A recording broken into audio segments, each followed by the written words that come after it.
Good morning, everyone, and welcome to our penultimate webinar in our webinar series, Stronger Together, which brings together the co-production learning of 14 Aging Better programs across our network.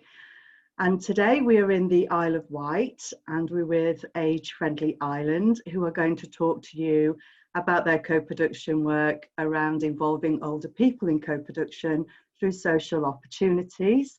And it's a lovely, lovely webinar that they've got in store for you today, telling you all about their festival, celebrating age, and they'll tell you the journey that they've taken and how they've been able to embed co-production within every aspect of their annual festival, which is called Celebrating Age. And I'm sure you'll see from all the lovely images as we go through just how people on the Isle of Wight have been able to celebrate ageing. And I'm going to hand you over to the team in a second, and to Helen, who will introduce you to the webinar today and tell you who's actually joining us today and who's involved. So over to you, Helen. Thank you very much for being here, and look forward to hearing about your Celebrating Age Festival. Lovely, thank you, Vicky, and good morning, everybody. Next slide, please, Vicky. So we've got some wonderful people joining us today.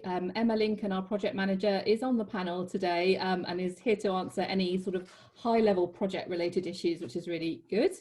I am Helen Lewis, and I'm the engagement officer for the Age Friendly Ireland programme. I would like to welcome Sally Ash from Trading Standards in the Isle of Wight Council. I'm going to welcome Carol Harding, who's a member of our Older Persons Steering Group. But previous to that was a key partner through one of our travel companies, Red Funnel. And finally, I would like to welcome Elenid Perry-Lowe, who is a member of our Older Person Steering Group and is also a forum member and general detective in terms of the community. So that's who will be joining you today. We do have a time for questions at the end, so please do use the Q&A chat at the bottom of your screen to pop your questions in, and we will make sure that we answer those as best we can today. And if not, I know Vicky has the distribution list. We will provide fuller answers, and then Vicky will circulate those with the link for today's webinar. Thank you. Next slide, please. So Age Friendly Ireland. Age Friendly Ireland is one of 13 projects that were set up originally as part of the Aging Better programme here on the Isle of Wight. The programme itself had 12 delivery partners, and then Age Friendly Ireland was specifically set up to work with organisations to improve policy and practice around supporting the local community to age better. For the Isle of Wight, 50% of our population are over the age of 50. So for us, that's around 70,000 people. And as most of you will know, that's large for us. So that's why we're working on this. We are hosted by Age UK Isle of Wight, and we've sat within that organisation with Age UK Isle of Wight being the lead organisation on the Aging Better bid originally. So today we're going to be sharing our journey through the Celebrating Age Festival, and you will see photos on the left-hand side of each slide showing the diversity of what we've offered over the last few years and how we still continue to link to organisations. So we're going to be talking about co-production for members of the public, but also working with and encouraging organisations to embed co-production within what they do in their day-to-day business. We also take great pride in how we link up with other co-production opportunities. So we work with Healthwatch, which has a responsibility for patient participation groups, which is part of the GP contract through our clinical commissioning group here on the Isle of Wight.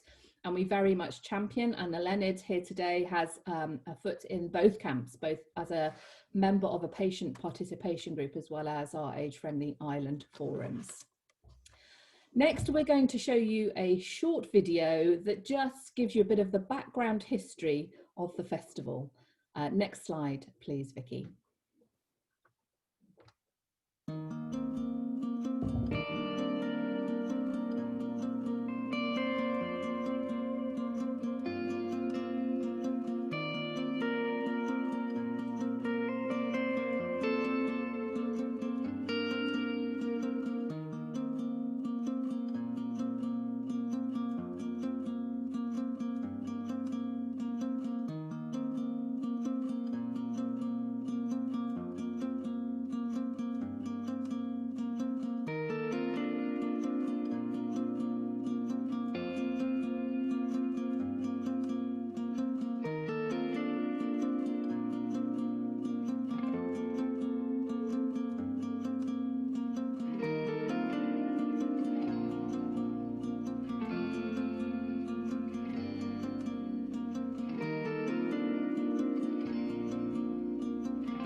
Brilliant. Next slide, please, Vicky. Thank you. So that video just gave you a bit of background as to how the festival has changed and developed over the last few years, and it has completely changed. There's been a lot of learning. So we're going to go through kind of the stages that the Age Friendly Island team have been through, what our learning is, and hopefully give you opportunities to ask questions. So the first thing is for us to really understand about how people can get involved in the festival. So we're going to unpack each of these elements. So I run the Age Friendly Island public forums, and I have contact with individuals. We're going to tell you a little bit more about those in a minute. Then Emma leads the Age Friendly Island Steering Group, which currently has over 40 organisations on it, which is fantastic. And then we also worked with a range of community organisations that sort of came on board once they started hearing about the festival. And then on the Isle of Wight, we use a structure called task and finish groups. And these are a short-term kind of project group, which anybody can join, whether it's a member of the public or an organisation, to work on a specific issue. Next slide, please. Brilliant. So most of you will be familiar with what we call the commissioning cycle, where actually you start with where the challenges are, we move through those, you get people involved in each of the stages, and then you feed back to the people that raised those issues in the first place. And this is the cycle that we used, and anybody can be involved, whether it's a member of the public or whether it's an organisation, at each of those stages. So we've got the forums and individuals, we've got steering group partners, and we've got Carol and Sally who are going to help give examples of that. We then would open the draft programme and circulate that for members of the public and organisations to comment on.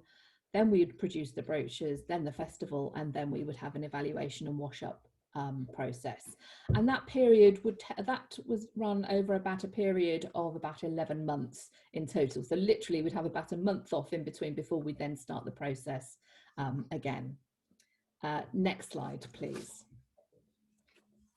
So the bit of my work, which is my main area of responsibility, as well as leading the festival, was to run public forums. Now these have evolved and changed, and they continue to evolve and change now. Before COVID, they were held quarterly in 4 different parts of the Isle of Wight, and those were based on research. So people would ask us to come, we might be invited to a part of the island, or it may be that actually we looked at the demographics and we went where there were particular pockets. Maybe it was a travel route. Those forums evolved in places where we felt at the time it was a good place to be. And we had around 40 regular people who would come along to those forums over that time. The agenda for those forums is very much open. Anybody can bring anything to those forums, and we would publish those agendas 2 weeks before the meeting.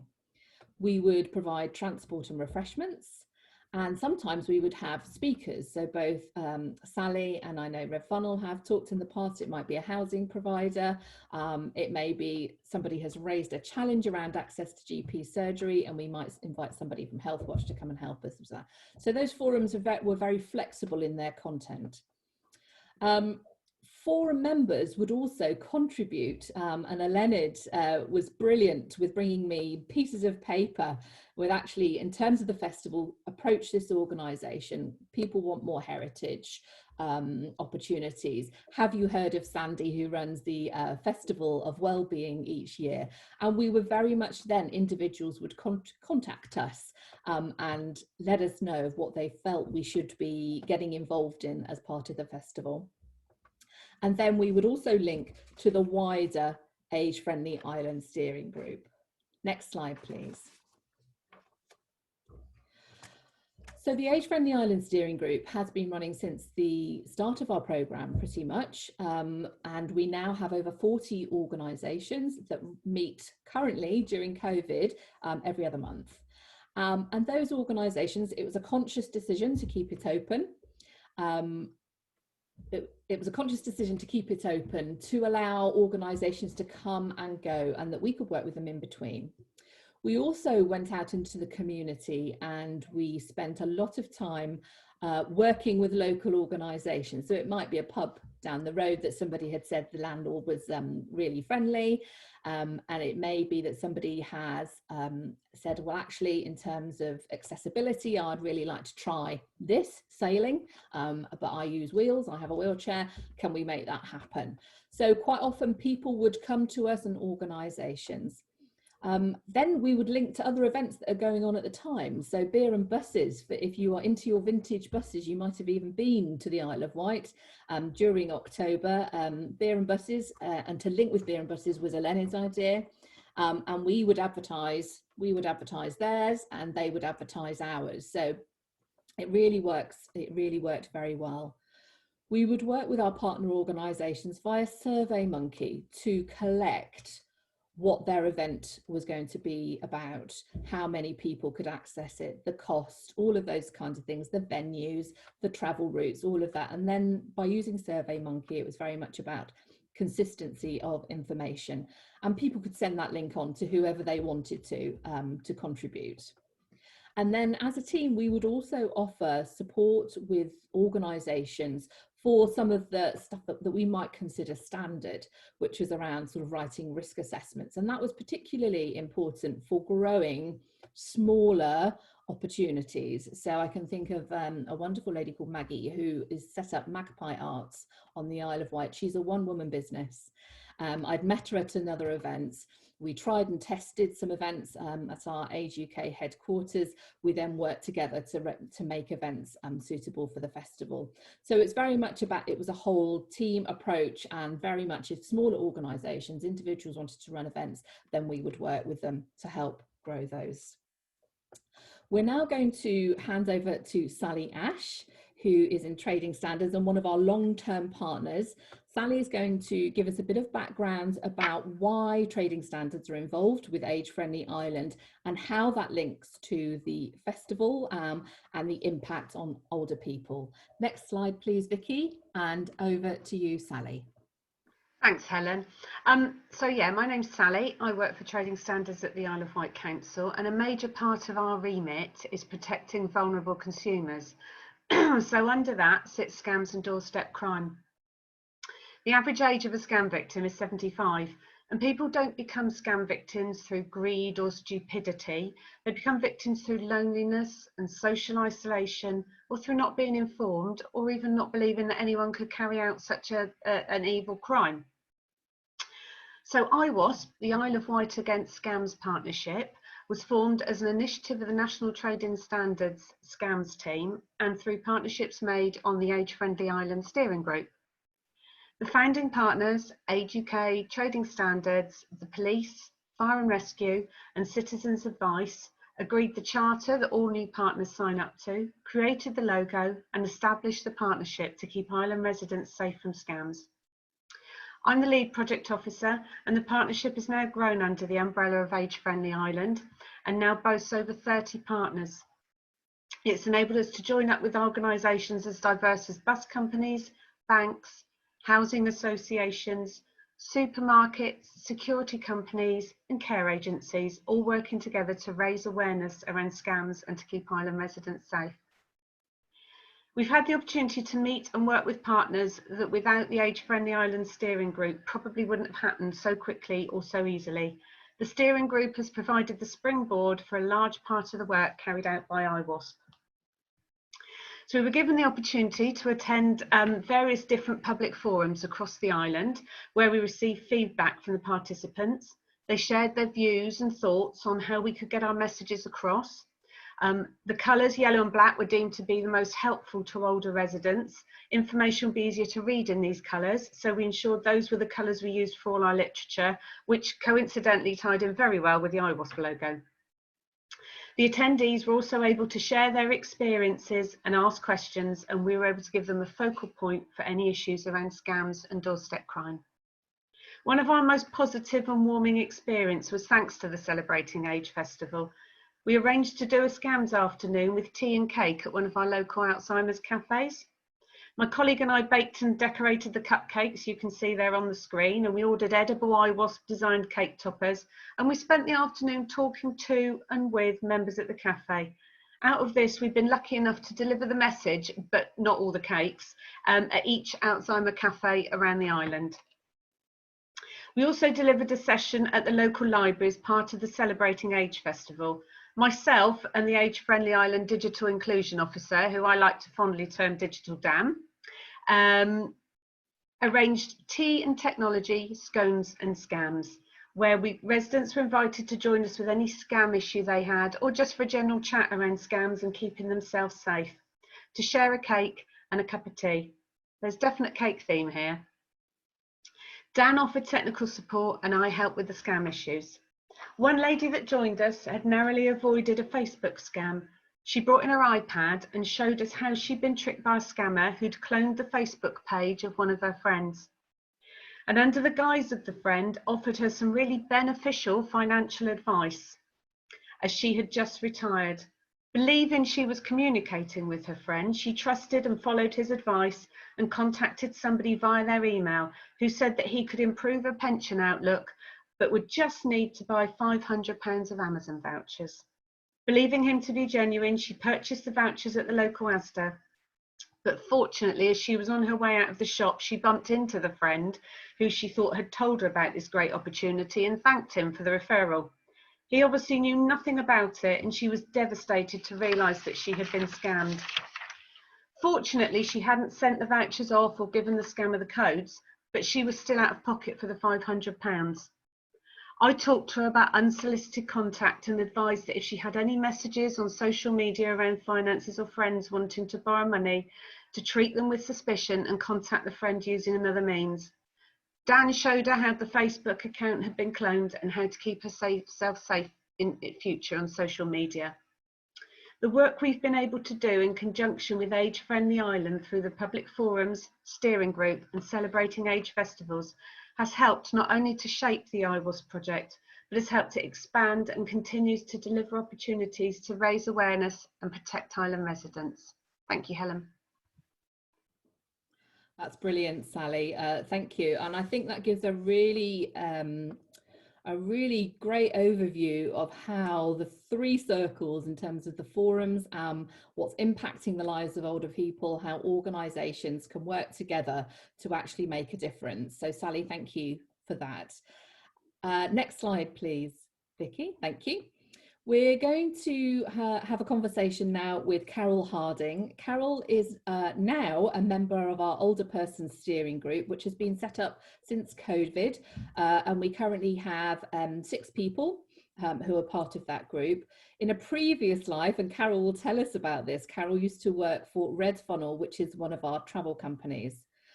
Now, as many of us will be aware, travel for our communities is an ongoing challenge, whether it's bus or for us needing ferries.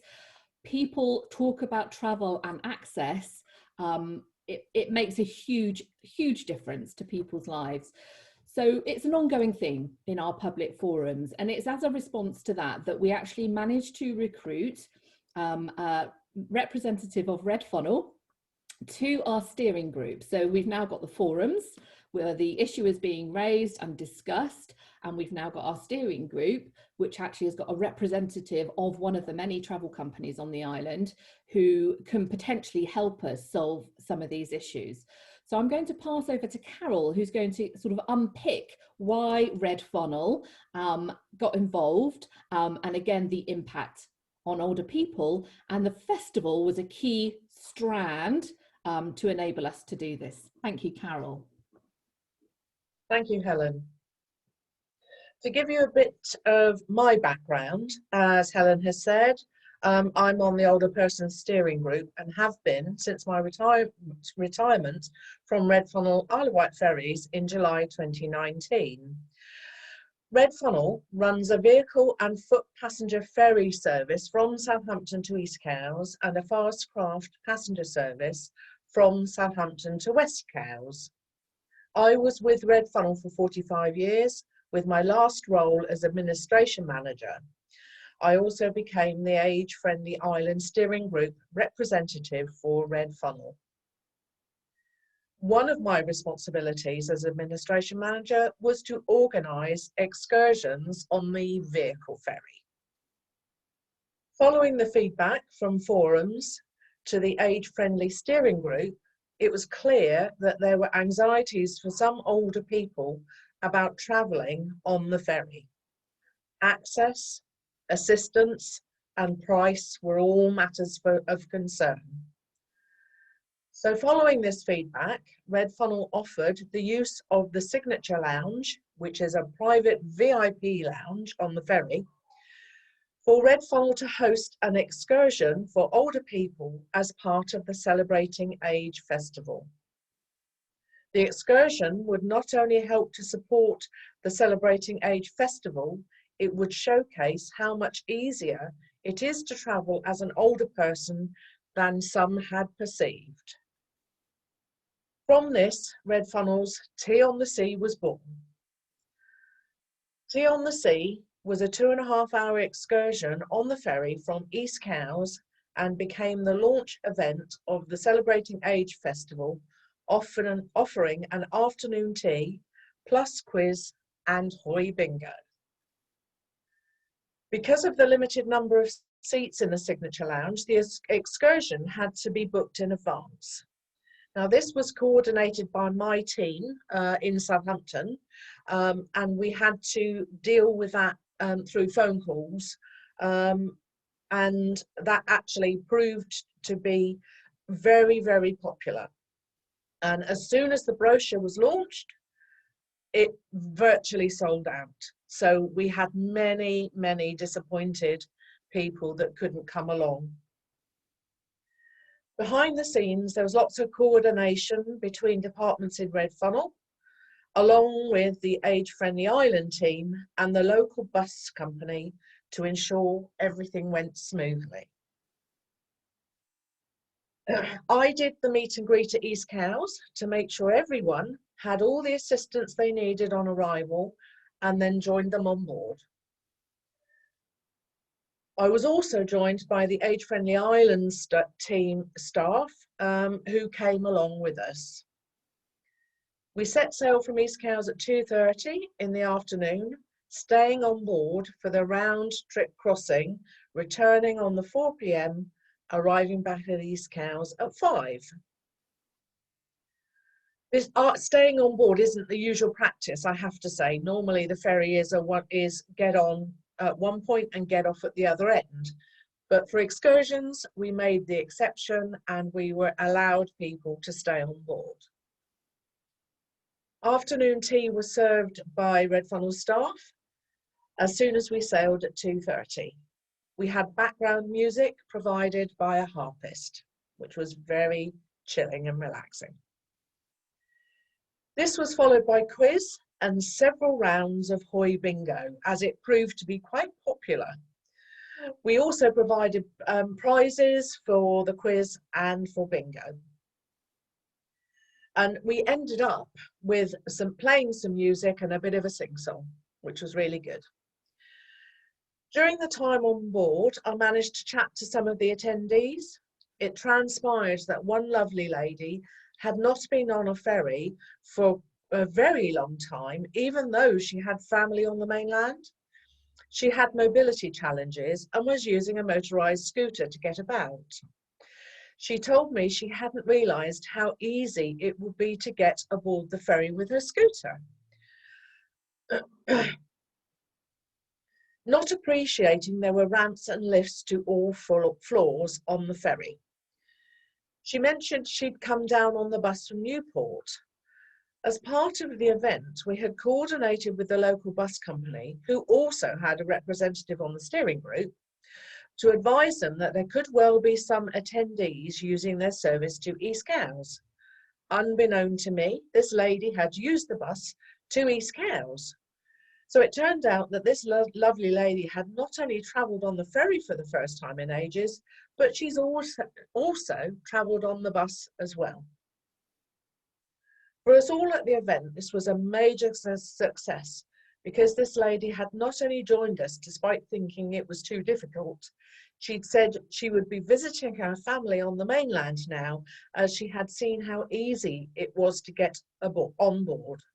Plus, she'd used the bus with a scooter. Great achievement all round, I think you'll find. Having the time to chat was good. We were able to pass on information about assistance that can be provided by Red Funnel staff and the importance of letting staff know if it was needed. We were able to let people know what concessions were available for older people travelling, as well as those attending hospital visits, which is a major concern for islanders having to travel to Southampton hospitals. Being able to link with the local bus company because of the steering group, as you can see, was also a huge benefit. All in all, it was a great success, and we believe that some of the myths about travelling were dispelled. Thank you. Back to you, Helen. Thank you, Carol. Sorry, Helen, can I just Yes. pick up on what Carol was saying? Of course I have you can. met that lady in question, and it's opened doors for her because she's travelling over to the mainland quite often. Sorry. Excellent. And that's hit the nail on the head, really. That cyclical overlapping opportunities between the public forums and our partner organisation. And really the festival just became a vehicle to build those bridges, to dispel myths, to increase confidence. And that particular person, it made a huge difference in many different ways. So we knew we were on the right path in terms of how we were working. So that's brilliant, Carol. Thank you so much for providing that background. That's brilliant. Next slide, please, Vicky. So I'm going to bring Elenid in on the conversation here. Elenid and I had many conversations about how we're going to let people know that there are all these amazing opportunities going on. So where the forums only happened 4 times a year, we couldn't necessarily use those as huge promotion opportunities. We did when they were available, but we had to think about carefully how we were going to do that. So we had key members of forum members who would take our draft programme and they would go through it with a fine-tooth comb. They would edit it. They would edit it for us. They would check that we made sense. All of those kind of things. So Elenid, you gave us lots of feedback. Firstly, about the size of how we should be publishing all these events. Yes, yeah. That's right. And we moved from A5 to A4, didn't we? So Yes. We used to publish it in a beautiful little A5 brochure and feedback. And Elenid started us off on this journey thinking about actually we need to increase the size of the actual brochure. We also needed, and I'm just checking this out, Elenid, that we needed to make sure that people thought the brochure was free. They weren't thinking it was free because it was such a beautiful brochure of events. People thought they would have to pay for it. So actually they didn't. So Elenid, just can you give us a bit of feedback about that thought? Well, during my journeys around the island, obviously trying to hand out the brochure, people were rejecting it because there are so many people on the streets now handing out leaflets and what have you. So I suggested that in future we have a free written on the front cover, and hopefully there'd be a bigger take up on it because, you know, being funny, human beings being what they are, everybody likes something for nothing. So that was it. But it took me a long time because I was having to say to people, no, it's free and it's for you, and it's things that you can do. It's things happening on the island. I used to flick through the brochure, trying to point out things, you know, what part of the island. Oh no, we live in Freshwater, there's nothing there, but, and it was just opening the doors to so many people, really, that to inform them that, yes, there are things going on that can involve everything. You know, take the men, for instance, who are quite negative because they always think that things like that are for women. So it was lovely to explain to them about all the different men in sheds, and hope that they would take up on that offer, because I met a gentleman who was into music and I told him about the acoustic. So, you know, you just hope that you're opening doors to stop people feeling lost and alone, because that's what happened. And sometimes for the men more so, because when the wife dies, they seem to be at a greater loss. I mean, one gentleman told me the story about that his food arrived on the table, but he hadn't got any idea of how it happened. He didn't realise that she shopped for it and peeled the potato and cooked it. All he was concerned about that it landed in front of him on the plate. So we talked about obviously cooking lessons, didn't we, for the men and things like that. And I think if we'd had 2020, we would have seen perhaps an even greater diversity of opportunity. And I think we would have been much more targeted in our approach about how we were capturing, indeed. Even in the preparation of these photos, it was very obvious that actually it's mainly, the gender is mainly female. And so we recognised that definitely that was work to be done in the future. In terms of the events, we also looked, you know, people were saying, well, I live in Freshwater and I want to be able to go things locally. So we ended up organising the events in geographical areas that actually linked into our local area coordinators. So we actually had these people, apologise, my dog's playing up. She's got a bit crazy. So we linked up with other sort of services and how we organise those. Elenid, you were also key in distributing the brochures. So you would come to our Age UK offices and you would take a box full of brochures, which had around 300 in them, and off you would go. So tell us about, you know, the distribution, and there's even a story, I think, with Morrison's, isn't there?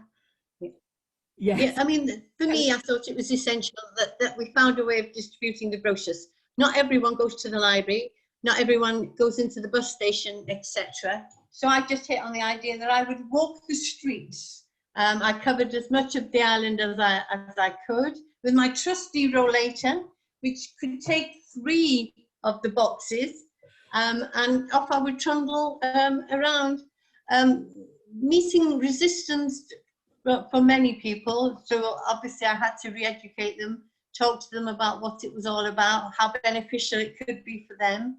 I remember sitting in ride with a couple of gentlemen for what seemed like an age, trying to coach them and explain things to them. And there's work to be done. There is definitely work to be done with a lot of people. I then decided that when I was going into the supermarkets, I would hand out brochures in the supermarkets to be chased out on Morrison because I hadn't asked permission. So I then decided, I don't take no for an answer, as Helen will know. So I then decided that I would shop in Morrison's with the brochures on my trolley, and just as I was doing my shopping, find older people and hand them the brochure. And nothing was said then when I did that. I mean, I think they thought, oh, we won't bother. It's easier not to bother with any arguments. Yeah, so that was quite good and quite interesting. And it got me out and about because I joined the forum, I think, on your first days of being with Age UK. So I've been with you ever since. And, you know, it helps everyone. It gives me a bit of companionship, although I'm not lonely because obviously there's somebody here, but it's just good to get about the island, isn't it? It has, and you know, there was huge learning from your episode in Morrison's that we then approached them to join the steering group, and they are on our, you know, they are a member of our steering group now. So I think it's about sort of recognising you've provided, Leonard, so much intelligence about what it's like, because as a team there's no way we could do it on our own. No. And we recognise that actually you had that experience of going out and about, and having, you know, those conversations which wouldn't always be possible. So there was huge learnings in terms of how we presented our information, and we got lots of feedback along the way. Yeah, because to the point when people were being a bit negative, I was asking them what they would be looking for as an activity. Yes. And therefore, obviously, then yes, I brought those to you, and it increased for the following year what we thought of doing, didn't it? Absolutely. And I think year on year we saw the range of events and the range of partner organisations who were participating grow. And that was very much based on what people were asking us for and what people were interested in. Definitely. Definitely. Go on, sorry, Leonard. No, I was going to say, if you even just take the one that the Festival of Mind with Sandy Hector. Yes. I mean, the feedback we got from people there, they didn't realise that they could do things like this on the island, and that was lovely because she's also a yoga and she's a psychologist as well. So lots of doors were open for different people, and lots of organisations joined her in Riverside and Aspire when we were at Aspire. Absolutely. Yeah. There was a great opportunity to support each other, wasn't there? So support smaller organisations, but also give an opportunity for us to find out, you know, what people's lives were like, you know, on what needed changing and what needed support. And the festival really provided a fantastic opportunity for us to do that. And it very much has become an anticipated a festival throughout. You know, throughout the year, people kind of expect that this is going to happen, which has been brilliant. Okay, sorry, go on. I was going to say, and the Festival of the Mind opened a door for Maggie, because Maggie then went in with her to do the art. That's right, definitely. So yeah, Magpie Arts, and it's about that's a one-woman business, you know, sort of supporting her and using the festival as an opportunity to help her get her business off the ground. And she is the chair of your patient participation group, which is you know, a lovely link. Thank you, Elena. It's really interesting. Next slide, please. So as you saw in the film, we needed to get feedback from people about how it went, the festival, what worked, what didn't work, and so we gave out free postcards to all our partners with a pen, so there was no excuse for people to then complete. And we literally asked for what worked, what didn't work, and then we would actually collate that and provide that feedback to our partner organisations, because we asked people to identify the event that they had gone to. Feedback was fascinating, positive and negative, but generally the negative feedback was actually constructive criticism, and people were very thoughtful about what they put on there. We used this, so we had a sort of a timed schedule that by December we would want as many of the feedback postcards as we could, and then we would collate those, and we would hold a wash-up meeting for our task and finish group of people who had organised and helped on the festival. And then we would take it to the December public forums, and that would help kind of close the festival down for that year, but set the parameters and the timeline for the following year. Next slide, please. So this is a Leonard actually on the Allen Bay chair, coming back up, being down, round and up, and there was cake and all sorts of things. And this is, for those of you that don't know, it's a word cloud. And I took all the words from our postcards and put them into the word cloud. And the opportunity for people to sit and have a cup of tea and a piece of cake is not to be underestimated. We found those were the best way to get the conversation going. You can have quite tricky conversations about what an individual's life is like whilst you're traveling along, whilst you're sat listening to what people are telling you. It's very non-threatening environment. So we found that the postcards that we used in 2018 and 19 were absolutely essential for us kind of really getting down to what it was like for people participating in the festival, but also just generally finding out what life was like for the 11 months of the year. Next slide, please. So there was a lot of learning about how we ran the festival to get the most out of it. So it took easily 10 months from start to finish in terms of how we organised it. And we underestimated that in the early days of the festival. Lots of times when we made errors in the brochure that required stickers, 4,500 stickers to correct things. We learned from that actually we need to involve people earlier on in the editing and checking process. We went to groups where people we felt perhaps didn't have the access to the events that we were offering. So a regular forum attendee is a wheelchair user, and before he used a wheelchair, he loved to sail. So I went off and we found the amazing Spirit of Scott Bader, that is a roll-on, roll-off catamaran, and we set up a sailing trip for there. So it's about actually, we go to the people who can advise us the best. I'm not just going to try and guess what's required. We will actually look for it and see what's actually asked for. So that's the direct approach. Get creative with the publicising, and we were getting better at this, and if we'd run one in 2020 we would have actually developed the link with hairdressers and fish and chip shops and veg shops, because actually that was the place people were telling us that they would like to pick their brochures up from or find out about what's going on in their local area. All the time we needed a plan B, particularly for new people running events perhaps for the first time.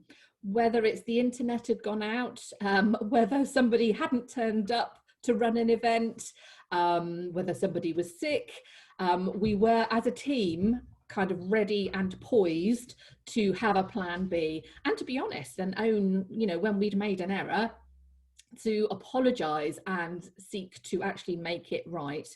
So it was very important to have a plan B. And then finally, as I've already mentioned, it's very important to offer food and drink. We found that those events went really, really well. And I think that's pretty much it. Next slide. Any questions? So that's, yeah, thank you, Vicky.